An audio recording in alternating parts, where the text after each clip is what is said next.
Greetings, tubicons and tubulators. How y'all doing? I thought I'd get out here and give y'all a peek at what's been going on or what's not been going on. So, let's see here. There's the green ranchero I named Gator. And something was, it was locked up. Engine was locked up. Of course, the door probably got locked up too. But it's a 73.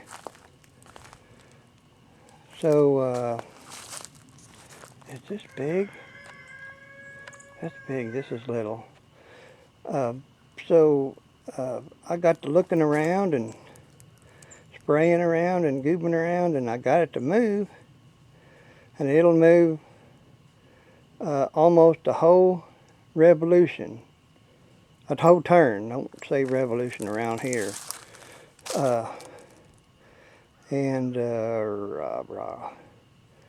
What I've discovered is something I've never seen on a Ford engine.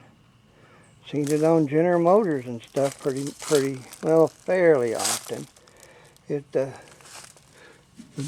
The dadburn studs, what hold the rockers, are easing up out of the head. That ain't supposed to be there. There's a couple of them. You can just about say all of them's easing up out of the head. Which is a shame, because this is one of the engines that everybody tries to look for, the little 351 Windsor with a big crank in it and whatever. So my idea, I just hauled off and pulled the push rod out of that one there. It was so loose. My idea was, well, maybe a push rod got everything jammed up. But there, yonder's a push rod, and they're all accounted for. So, gee whiz, and having them loose like that would close the valve. So I don't see that a valve has been closing. I mean, a valve is hanging open, which they're not. I watched it pretty close when I turned it over, but it's got this one spot where it hits hard. And I ain't gonna twist that little bolt off in the end of the crankshaft to find out. But it's got just enough miles on it. And I believe this was an idea through Ford to make them some money or to save the engine. I don't know what. But they made the timing gears, well, the top, the cam gear, with a plastic tooth covering. And when that eats off, it jumps time. And so that usually messes things up, and you have to go in and it sells parts, is what it does. And if it jumps time a lot, or like if you're revving it up real hard, everything comes asunder and goes to Memphis in it. But to keep it from ruining everything else, they put a plastic or a bronze gear on the bottom of the distributor, what shears and stops the engine instantly. So it saves the big parts in it, which is probably a good idea, but it's a bad idea for the guy that has to pay for somebody to take that all apart and put a chain in it. And usually some of that fiber stuff off of the cam gear gets down in the oil pump through the screen, and locks the oil pump up, and that shears the distributor. So when the oil pump stops, the engine stops. So you can't throw a rod or do all sorts of stuff. So that's kind of a neat little thing. But still yet, it costs you money. And Ford sells parts. They want to anyway. So that's the story about this one. And I got to looking at it and looking through it, and then I found the 72,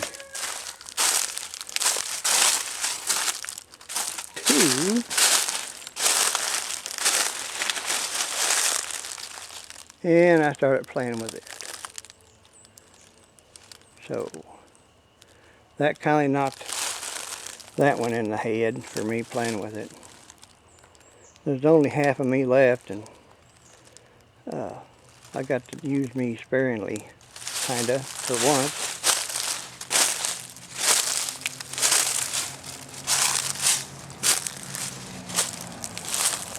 I don't know who that people are. Strange. Oh, we'll find out. Then I went and Mary Ann went to up north about 60 miles to watch over the grandkids we got up there. And while she was gone, I traded for, I think, 3 vehicles, maybe 4, while she was out of country. And this is one of them. This is a 51, and it was locked up also. Not the doors, the engine. And the poor thing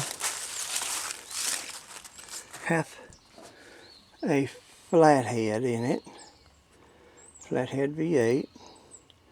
It's green, and it's got some weird numbers on the valve cover, or whatever you're going to call it, head.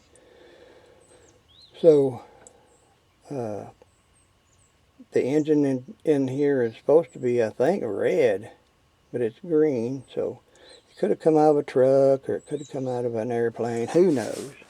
Ford's kind of strange about that. Let's see. This is a shame too. I bought this at that place where they sell junk.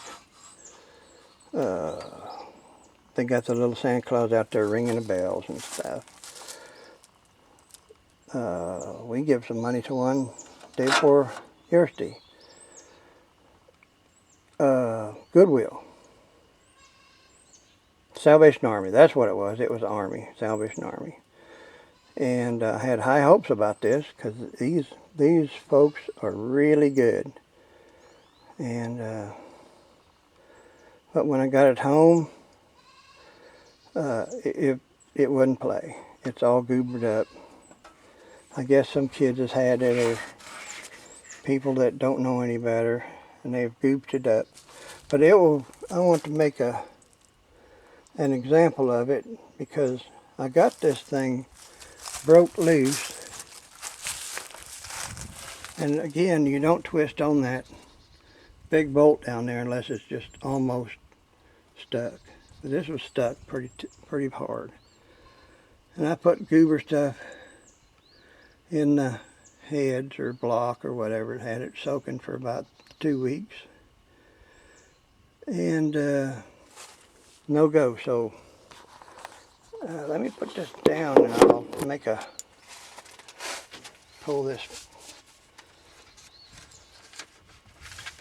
Platters disc out. Man, I could be listening to that now, but it's all scratched up, especially on side 1 where all the good stuff is. Of course, I'm a B-side guy anyway, but it's got Love Me Tender and Volare. I had a Volare, but I'm gonna whoop it on here. And for you guys that know, I swear I used to know stuff, but a couple brain injuries and you don't know stuff too much. So you live in your brain, you don't live in your heart. Your heart gives the brain enough circulation to keep it going. Okay, if I sit down, I'm not getting up. You got to plan ahead. Oh well. I might could do this with a rangefinder. Come here, rangefinder. Okay. This first mark, where are you? This first mark is where it was stuck in the beginning. And I couldn't get it to go this direction. First of all, I pulled the starter, and then it's got a big heavy plate behind the starter that the starter mounts to that covers the flywheel and all that other goober stuff. It's a 3-speed on column. And the bottom of the flywheel sticks out. It sticks out. Let me show you a side view. Here's the thing, it sticks out about that far, about 1/2 inch at the bottom. But when you turn it over, it's concentric. It don't go in and out. So that's what that does. Oh, here comes the bus.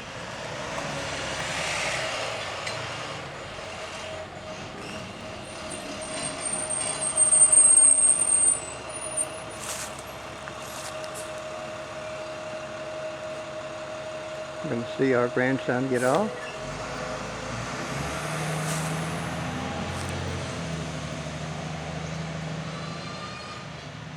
Smiling. He really likes his new school. Except they don't have a deal about haircuts. Man, I'd have that cut off of there. But anyway, how you doing, young man? Good, how are you? I'm good, how are you? Good. Love you, man. Love you too. You're so wonderful. You're so wonderful. It looks like you got out of an airplane with all this stuff on, man. They let you ride on the inside of the bus now? Yeah. Oh, man. That's a plus. Go in there and get you some biscuits and gravy.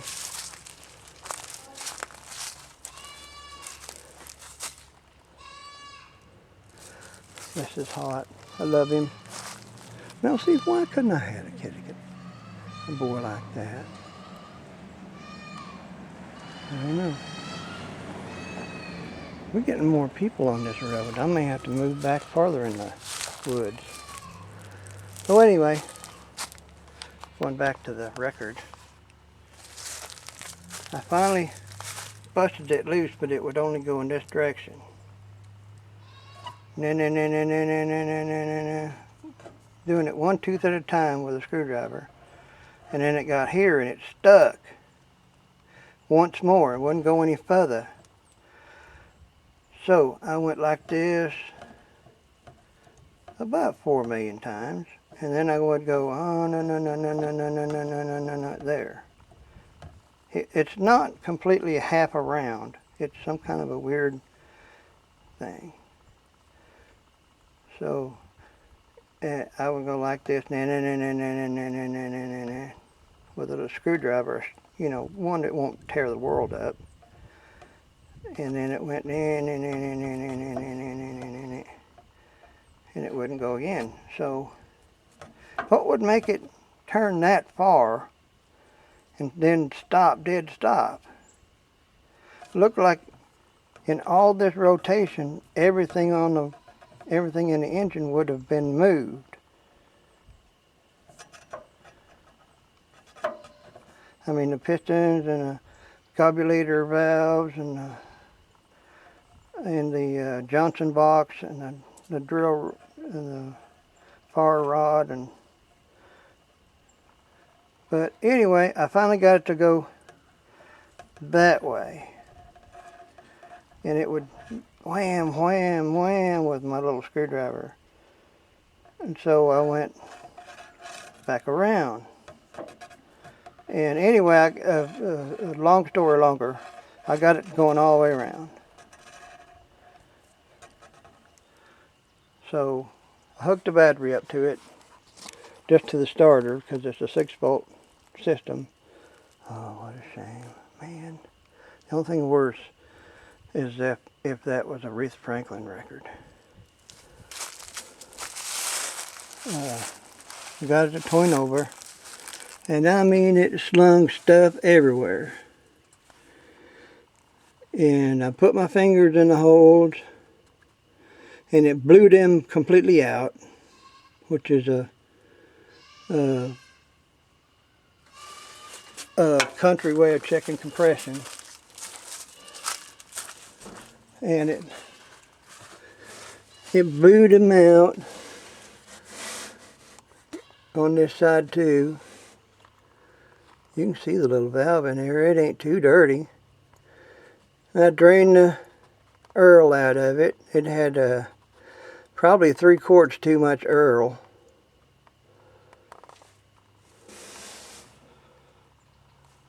But you know, I just weaned it off the oil and put 5 quarts in it. So now I'm wondering what in the world.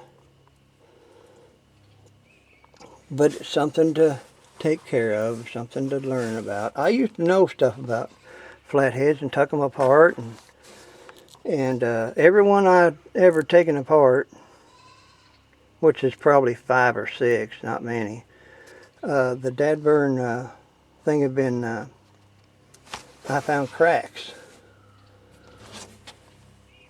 Now, this memory is just like a shadow to me, because I've had lots of stuff happen. But I remember getting the valves out, rolling it over and doing this and doing that. The crankshafts, I remember the crankshaft was all slick as a gut, but it had cracks in the block. I do remember one having a crack in the valley, in the lifter valley. Now I could be saying that wrong and remembering that wrong very easy, but most of them was cracked between the valves. So I don't know. Any help on that stuff would be greatly appreciated. I have contacted the Shut Your Face garage, Matt, and he come back and wrote me a pretty good email and straightened me out on lots of stuff. And he continues to be a source of knowledge and friendship. So, gee, I think that's all I got. That's what, 6 minutes and 19 p.m.? No, it's 6 p.m. here. Or does it say 23 hours and 4 minutes? What? Oh, well, you can't listen. You can't pay attention to this stupid thing.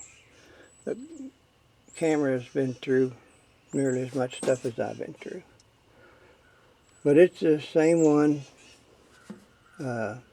9 years in holding.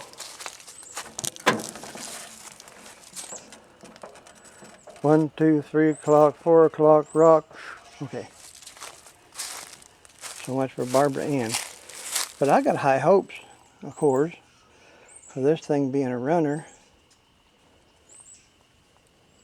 But where in the world?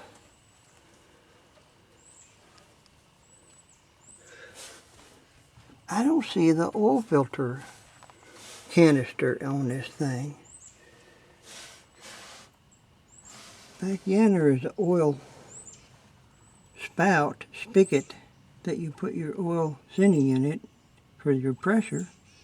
But where's the darn can? It should be right here ugly. Sorry.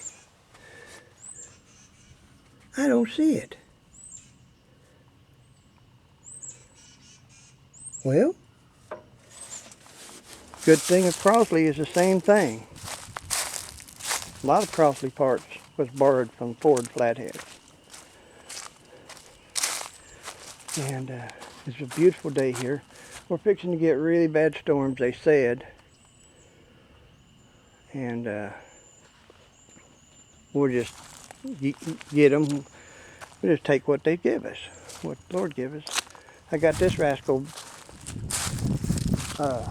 wrapped up like a Christmas turkey. The neighbor's little 67 or 66 Le Mans with a 326 in it. And he's got a couple of GTOs, one worse than this, and then one that you could possibly fix. And this one here is rotted to the rocker panels. But if he decides what he wants for all three, I will get on here and I will see if I can put somebody with it.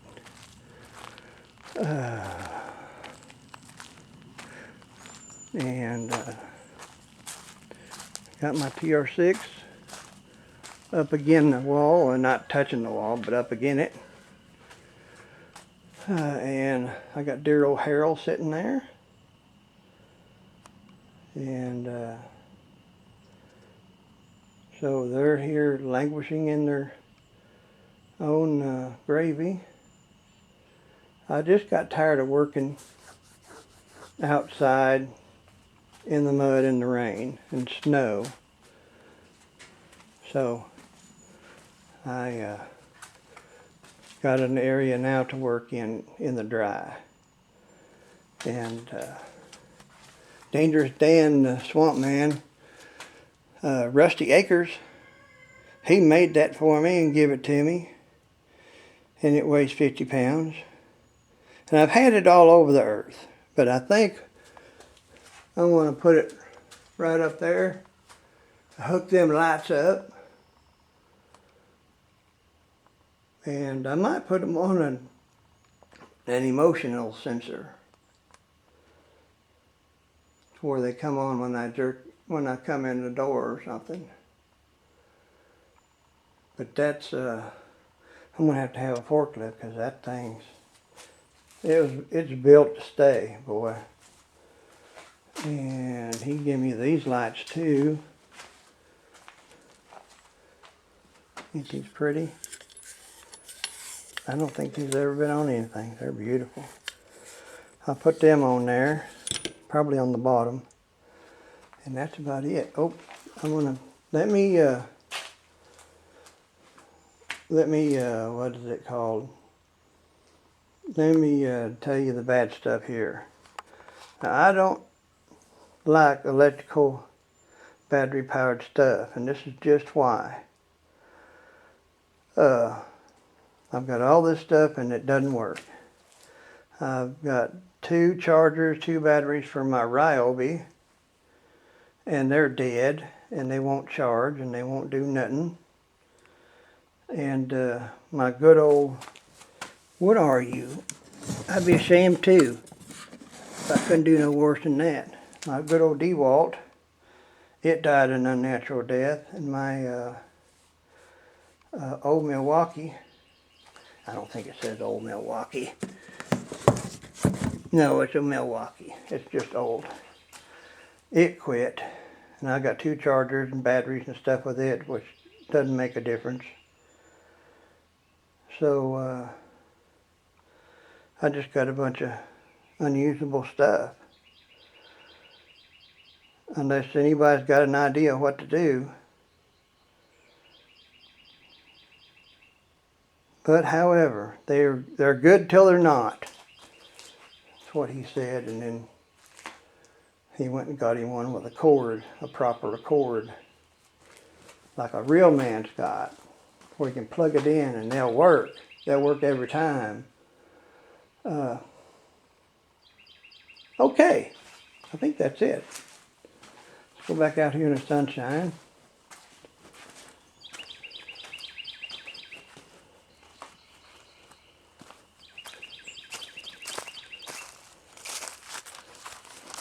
I've contracted a set of shingles,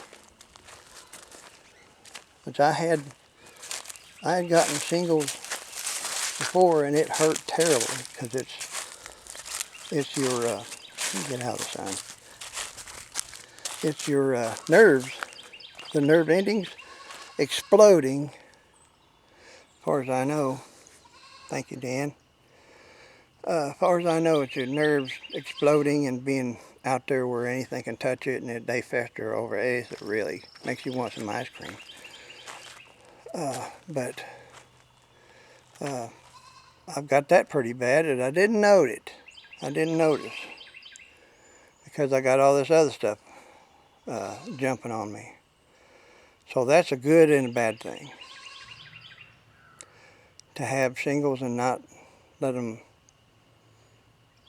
affect you too bad. So that's a good bad thing.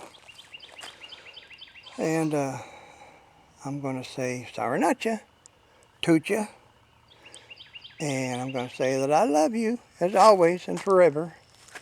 Thank you for watching my goober stuff. And you get back over to Rusty Acres, spelled Rusty, Achers, like, you know, an acre, not an acre.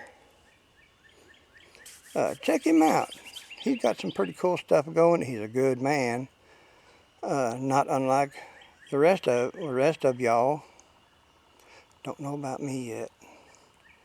So that's all I got today. At ease.